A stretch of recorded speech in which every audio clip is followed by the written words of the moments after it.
Okay, welcome back everyone. So in this video, I will give you one example, or I will give you two example. One where the second method will converge, and one where the second method will diverge, but uh, false position method or regular falsy method that was a uh, part of the bracketing method will converge. So we will see these two examples. So this is my standard examples which I usually take in this course, and this is function. The function is given as f of x is exponential minus x, and I am solving this with this secant method. So as you remember that there are two initial guesses which are required, and it is not necessary that the function value at these two guesses will be of opposite sign. But here, you know, by any chance I have taken these two guesses and the function value is coming out to be of opposite sign. So based on the formula that xi plus 1 will be equal to xi minus f of xi minus xi minus 1 upon f of xi minus f of xi minus 1, I will calculate this xi plus 1 value, and then I will check out the error also. So for the first iteration, there will be no error as there was no previous value of I plus 1, and this is not true error, this is relative error. Relative error means the error between the previous calculated value and the current iteration calculated value. So if I use this formula and calculate this xi plus 1, this will come out to be 0.6127. In the second iteration, in the secant method, we don't check for the sign of f of xi plus 1, and we don't compare with the sign of f of xi plus 1 and f of xi minus 1 and f of xi plus 1 and f of xi. We directly replace xi minus 1 with this xi, so this value is going directly here, and this xi plus 1 will replace xi, and this value is coming out to be here. And the next iteration, I will calculate f of xi minus 1, f of xi, and then similarly using this formula, I will update this f xi plus 1, and here this value will go to this place and this value will come here. So my point is that here we move sequentially. We don't look at the sign of f of xi plus 1, and we don't compare its sign with f of xi minus 1 and f of xi. And as we can see that after 5 iteration we have approached the true root. It is almost true root, I would say. Okay, so let's move on to the next example.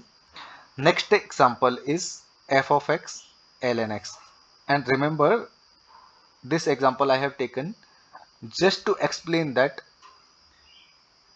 when we don't think about the sign of this f of xi, then what might happen, and this second method might diverge. So that's what I want to explain in this video.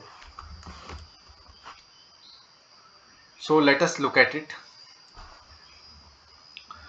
So if we look at it, that then I have taken this example from Chhapra and Canal. You can go and check it out there. So for initial guesses, I have taken 0.5 and x1 as 5, and my function is f of x is equal to ln x, that is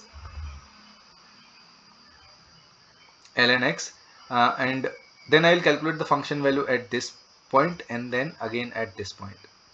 Now using the same formula which was given to you earlier, xi plus 1 is equal to xi minus f of xi minus xi minus 1 upon f of xi minus f of xi minus 1. I can say that I will calculate this xi plus 1. Now without looking at the sign of this xi plus 1, I have replaced this xi minus 1 with this xi and xi with this xi plus 1. So this value has come from here to here. Now I do the computation for the second iteration. I calculate f of xi minus 1, I calculate f of xi and put these two values into this equation, and then again recalculate the xi minus 1. But here if we see that xi plus 1 has come out to be negative, while this cannot be the case, because if x value is negative, then ln x will not be defined.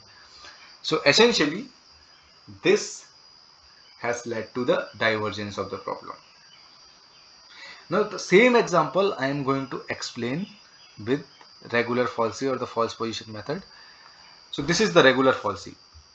This was second method, and this is false position method, or we call it regular falsy or linear interpolation.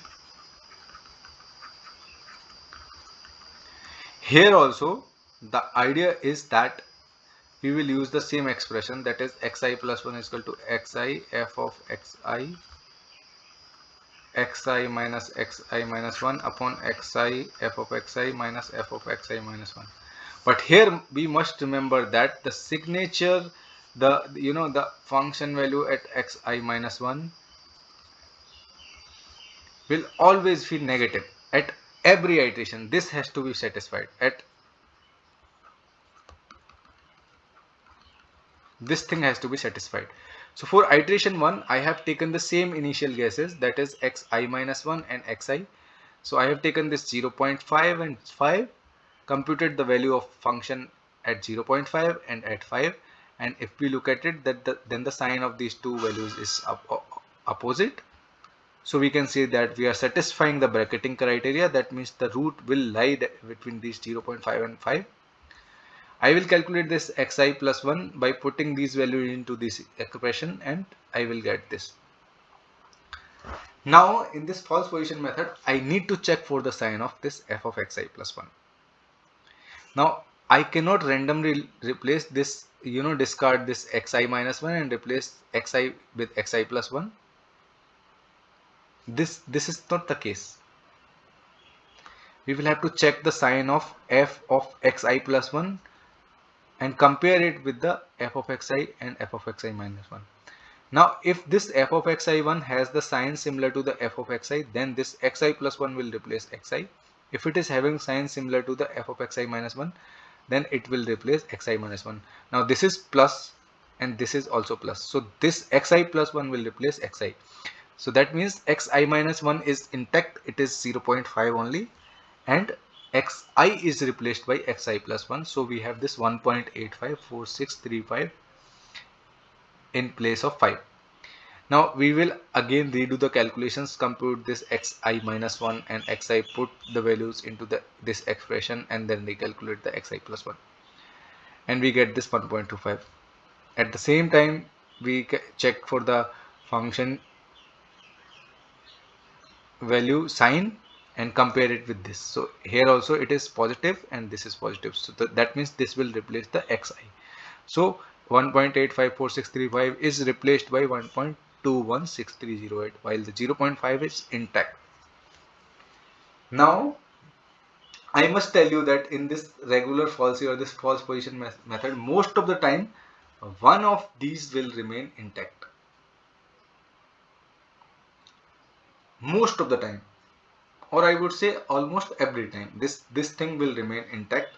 So as you can see, at all the iterations this is same, only this value will be replaced.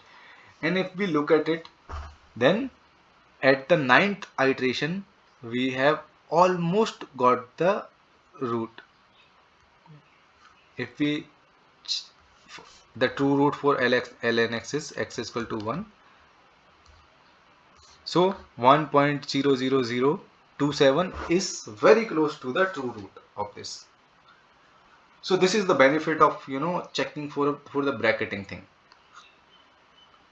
These are the two same methods. We are using the two same expression in false position method and in secant method, but the only difference is that there in false position method we are satisfying the criteria of bracketing, but in secant method we are not satisfying the criteria of bracketing.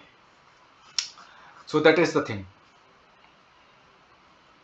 I hope I am very clear, and in the next video I will talk a little bit about the error thing of this secant method. Then I'll give you one modified secant method,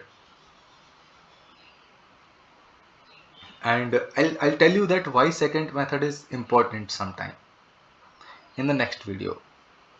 Thank you.